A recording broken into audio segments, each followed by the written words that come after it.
The movie opened by a man named Jeff Bauman. He is an employee at a supermarket. He is also a fan of a baseball club called the Red Sox. He and his family often watched baseball games together at a bar.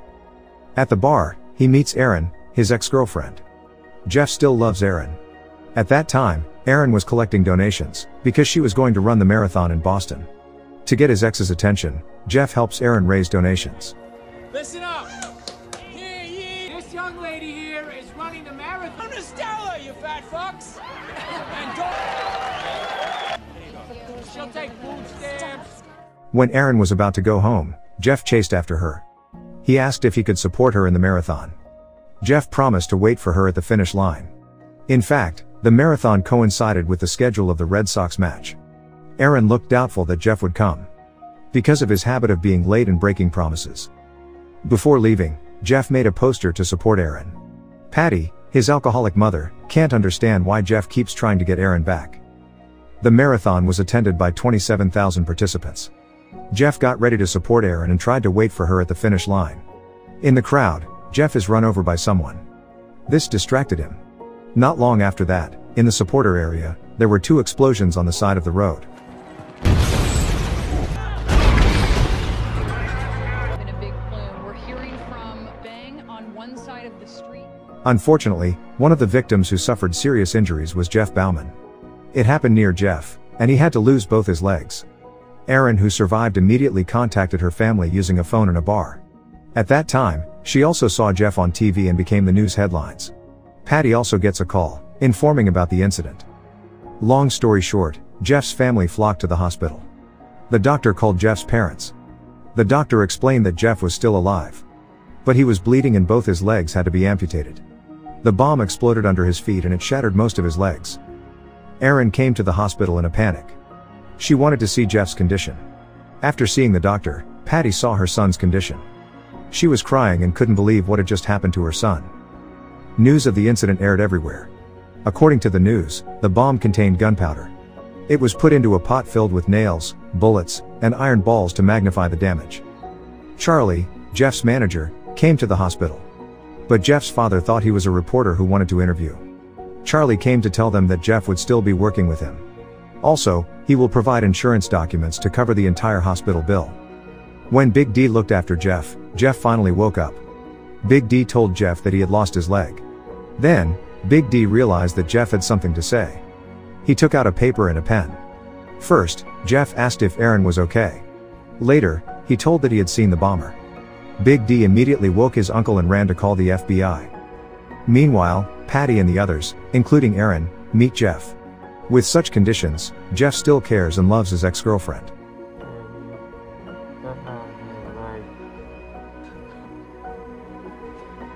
After that, FBI agents came to draw a sketch of the bomber's face based on Jeff's description.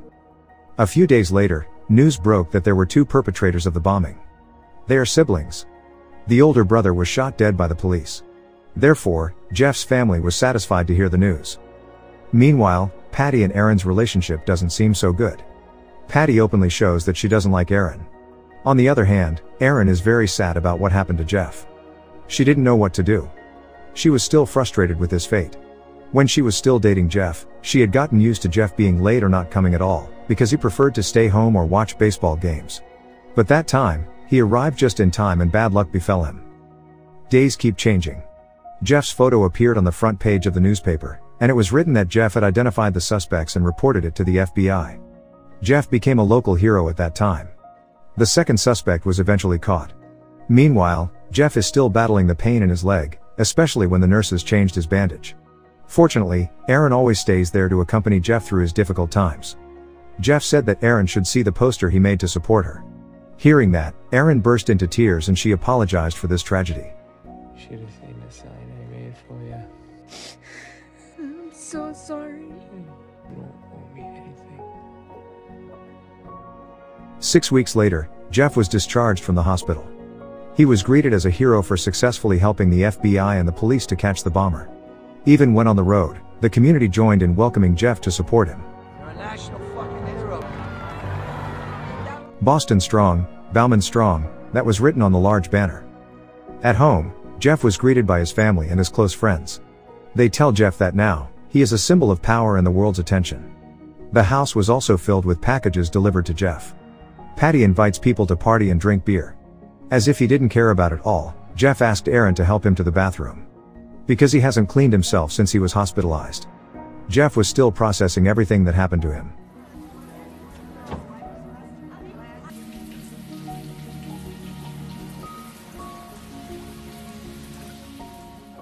The next day, with Patty and his aunt, Jeff was taken to the hospital for a physical therapy session. Jeff was greeted by the reporters who covered him. He was also seen on TV. In fact, Aaron also watched the news at the hospital where she worked. When he got home, Patty told Jeff that news like this could do something for him. And this will make he face the day easier. So, he can adapt and be able to walk again. Jeff was taken somewhere. There, the officers made prints of Jeff's feet. They're making a prosthetic leg for him. When he got home, when he was in the toilet, he overheard his busy family discussing an invitation for him. Jeff was invited to fly the flag at a sporting event. He felt his family, especially his mother, seemed to be taking advantage of his condition. They were excited about the VIP seats and also the free food. Jeff called Aaron and talked about it. He asked Aaron to accompany him to raise the flag. Previously, Jeff apologized for asking Aaron this. Moreover, they no longer have any status. But Jeff admits that he couldn't have done it without her. Jeff and his family, including Aaron, came to the match. Jeff's family enjoyed this moment more than Jeff himself. When going down, Aaron realized that Jeff was nervous. Aaron said that they would just wave the flag for a while, then leave. And then you leave. Right?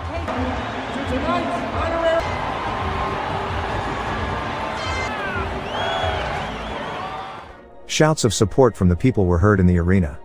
But what Jeff felt was a trauma. He still remembers the screams of the people when the tragedy of the bombing occurred. In the elevator, when no one else saw him but Aaron, Jeff vented his emotions. Wait for me. Go help somebody else! You stay calm! Go help somebody else.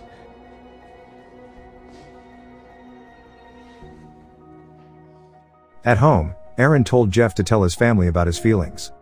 Aaron asked Jeff to say that he was still traumatized and didn't need things like this. That night, Aaron stayed over to accompany Jeff. And they came back together. A few weeks later, Jeff's prosthetic leg was finished. Before using it, he had to work his core muscles to help him stand up and regain his balance. Jeff invited Aaron to move to his place. Aaron also agreed. She wanted to always accompany Jeff for therapy. One day, Jeff's family was having a small party. At that time, Aaron said that she would move into Jeff's apartment. Hearing this, Patty felt displeased. She said their apartment was too small for 3 people. But Jeff said their apartment might fit for 2.5 people. Yeah, well, technically it's only like 2.5. Patty, did you give everyone the big news? Then, Patty announced a big news. She said that Oprah Winfrey would come to interview Jeff. The news was greeted with joy by other family members. They still think it's a great thing. Because they can meet celebrities. And nowadays, Jeff is a person who is famous all over the world. Jeff didn't say what he wanted. But Aaron immediately told Patty that Jeff would never do this again. He doesn't want to appear in public because of the great pressure and it's not good for his psychology. Nowadays, people come to Jeff just to ask questions and want something. Patty didn't care what Aaron said.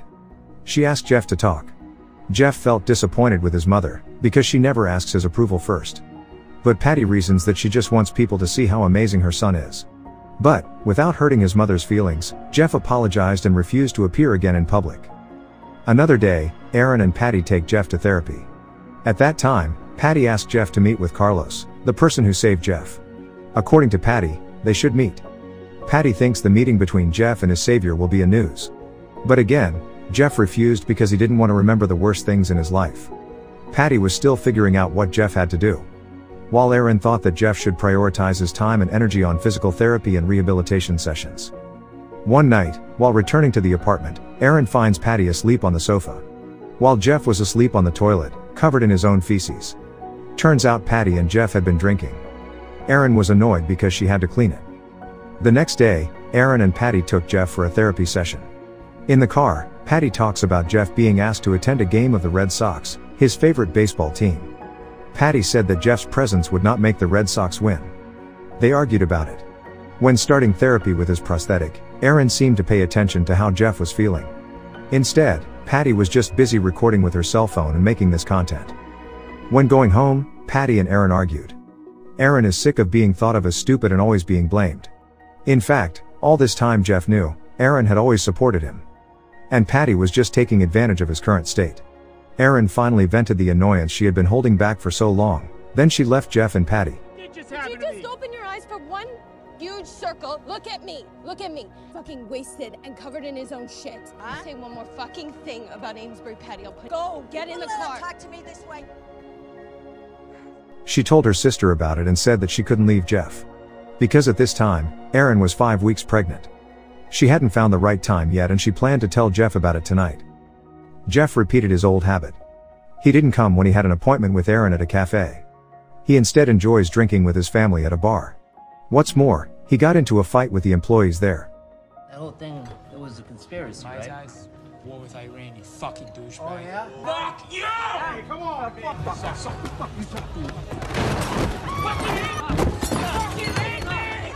Finally, Erin picked up Jeff. In the car, Erin tells Jeff that she is pregnant. But Jeff's response didn't match Erin's expectations. He felt unprepared for this. He wasn't ready to raise a child in this condition. He thinks that he will mess everything up. Erin said that was true. Jeff is going to screw things up. But not because he has no legs, but because of his childish attitude. In fact, Erin had left her family and worked just for Jeff. She didn't want to abort the baby. Jeff got emotional and reminded Erin that he had come for her and was standing there. Until he had his fate as it is now. Jeff said again, that he couldn't do this. Hearing this, Erin left him alone. Jeff had to crawl back to his apartment.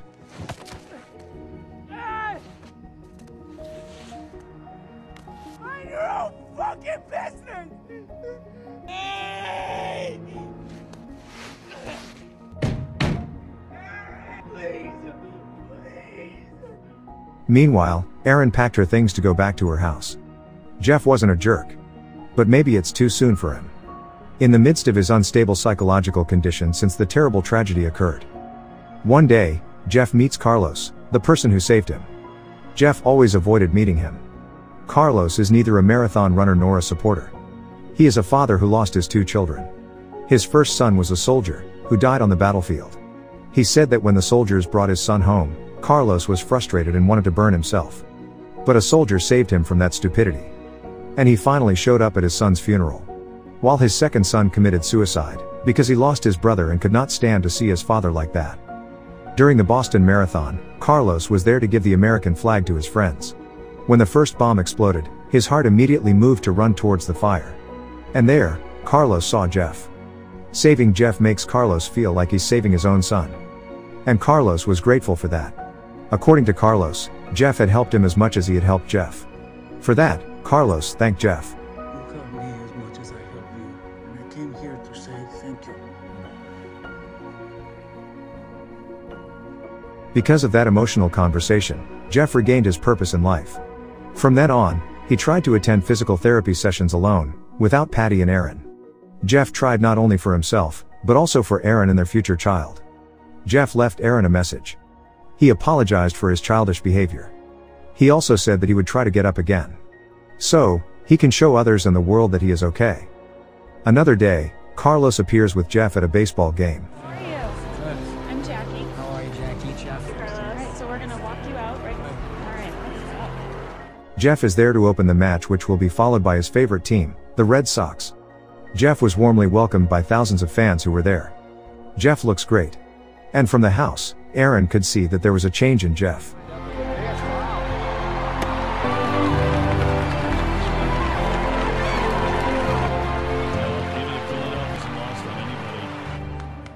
As Jeff headed to the car, someone ran to stop him. He said that his younger brother was a soldier, and he had died from being shot. When he saw Jeff's photo, after the bombing incident, this man thought of his brother. He was so angry with what happened. But after seeing Jeff perform on the field, he felt better. And he thanked Jeff for that. They shake hands with each other. You want to shake my hand? Yeah. Okay, right? So you're gonna be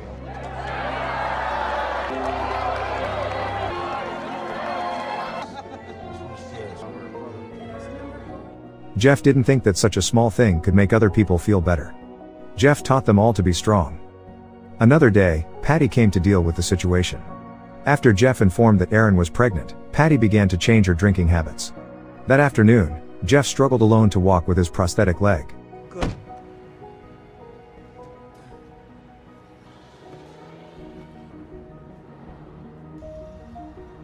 He walked towards Aaron, who was waiting for him at a cafe. Finally, Jeff could act like a man who could accept his current situation. He will always be strong to be a good husband and also a father. Jeff is an inspiration to everyone, that whatever we are facing, we must stay strong. In 2013, the Red Sox won the World Championship and Jeff participated in it. On July 13, 2014, their daughter, Nora Gail Bauman, was born into the world. In 2016, 3 years after the tragedy, Aaron managed to cross the finish line in a marathon race. And Jeff fulfilled his promise to wait for her at the finish line. Whatever problems we face, remember that we are strong and we are great. We can get through it all.